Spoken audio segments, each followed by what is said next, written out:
আল্লাহ কেন নারীকে মাটি থেকে সৃষ্টি করেননি? কেন নারীকে পুরুষের পাঁজরের হাড় থেকে তৈরি করা হয়েছে? নারীকে যেই পুরুষের পাঁজরের হাড় থেকে সৃষ্টি করা হয়েছে তার সাথেই কি তার বিয়ে হবে? আমরা কি সকলেই মাটি থেকে তৈরি, নাকি কেবল আদম আলাইহিস সালাম মাটি থেকে তৈরি? আজকের ভিডিওটি খুব তথ্যবহুল, তাই ভিডিওটি শেষ পর্যন্ত দেখুন। আশা করি অনেক অজানা বিষয় জানতে পারবেন। আল্লাহ পবিত্র কোরআনে ইরশাদ করেছেন, নিশ্চয়ই আমি মানুষকে কালো ও ঠনঠনে শুকনো মাটি দিয়ে তৈরি করেছি। একটি বর্ণনা মতে যখন আল্লাহ তাআলা হযরত আদম আলাইহিস সালামকে সৃষ্টি করার ইচ্ছে করলেন, তখন আল্লাহ আজরাইল আলাইহিস সালামকে হুকুম করলেন পৃথিবী থেকে মাটি নিয়ে আসতে। তখন আজরাইল আলাইহিস সালাম এক মুঠো মাটি নিয়ে আল্লাহর দরবারে চলে যান। তার হাতে যে মাটি উঠে এসেছিল তার 7টি রং ছিল, সাথে বিভিন্ন ধরনের মাটি ছিল। সেই এক মুষ্টি মাটিতে সব ধরনের মাটি ছিল। এরপর আদম আলাইহিস সালামকে সৃষ্টি করার পরে তার পাঁজরের হাড় থেকে এক মহিলাকে সৃষ্টি করেন, যিনি হলেন বিবি হাওয়া আলাইহিস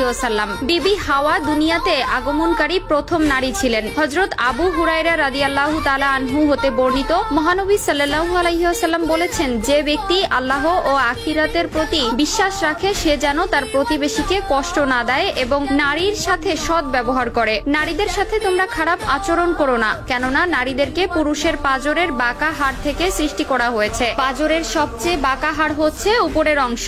একে সোজা করার চেষ্টা করলে ভেঙে যাবে এবং যেমন আছে তেমন রেখে দিলে তা বাঁকাই থেকে যাবে। অতএব নারীদেরকে ভালো ওসিয়তের মাধ্যমে সংশোধন করো। নারীদের সাথে শিশুদের মতো ভদ্র আচরণ করা উচিত। আল্লাহ তাআলা পবিত্র কোরআনে ইরশাদ করেন, পুরুষরা নারীদের উপর কৃতিত্বশীল, অর্থাৎ পুরুষ নারীর অভিভাবক। পুরুষরা নারীর প্রতি দায়িত্বশীল হবে, এটা স্বয়ং আল্লাহ তাআলার বিধান। পুরুষরা হবে ঘরের কর্তা আর নারীরা হবে তার অধীনস্থ। মহান আল্লাহ তাআলা নারীদেরকে পুরুষের জন্য সৃষ্টি করেছেন, তাই পুরুষদের প্রতি নারীর আনুগত্য বাধ্যতামূলক। এই থেকে একটি বিষয় পরিষ্কার যে স্বামী স্ত্রীর অধিকার এক নয়, বরং নারীর চেয়ে পুরুষের অধিকার সবচেয়ে বেশি। এটা মোটেও নারীর প্রতি অবিচার বা অন্যায় নয়। এখন প্রশ্ন হলো, প্রত্যেক নারীকে পুরুষের পাঁজরের হাড্ডি থেকে তৈরি, নাকি কেবলমাত্র হাওয়া আলাইহিস সালামকে হযরত আদম আলাইহিস সালামের পাঁজরের হাড় থেকে তৈরি করা হয়েছে? অগ্রাধিকার মত হচ্ছে শুধুমাত্র প্রথম মানব আদম আলাইহিস সালামকে মাটি দিয়ে তৈরি করা হয়েছে। মাটির তৈরি খাবার খেয়ে মানব দেহ গঠিত হয়। এই প্রসঙ্গে সূরা তোহার একটি আয়াত থেকে সিদ্ধান্ত নিয়েছে